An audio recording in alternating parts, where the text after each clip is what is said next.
Les patients, les visiteurs et les bénévoles doivent porter des masques médicaux dans les zones où les patients sont en train de chercher activement des soins, a indiqué le ministère de la Santé dans un courriel adressé à CBC et Radio-Canada.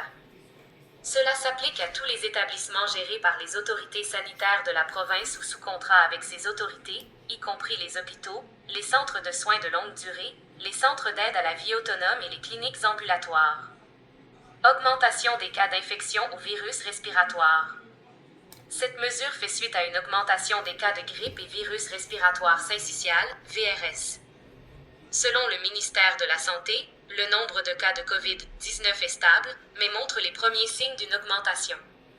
Jennifer Vin, directrice médicale par intérim pour la santé publique au Centre de contrôle des maladies de la Colombie-Britannique, a confirmé les données du BCCDC montrant l'augmentation du nombre de cas de grippe et de VRS en Colombie-Britannique. Jennifer Vin explique que le centre ne peut pas savoir quand l'apogée de la saison des maladies respiratoires sera atteint, car cela peut être imprévisible, mais selon les chiffres de cette semaine, la saison semble similaire à celle de l'année dernière. Vaccination. Les autorités sanitaires continuent d'encourager la population à se faire vacciner. Vous pouvez envisager de vous faire vacciner en même temps contre le virus de la COVID-19 si vous ne l'avez pas encore fait, ajoute-t-elle.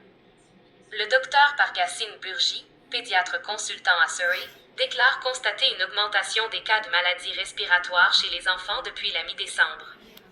Selon lui, une fois que les enfants passent des vacances à l'école, il y a beaucoup de mélanges, beaucoup de virus qui se propagent. Il a ajouté qu'il incite la province à administrer des vaccins à base d'anticorps monoclonaux aux nourrissons pour les aider à se protéger contre le VRS.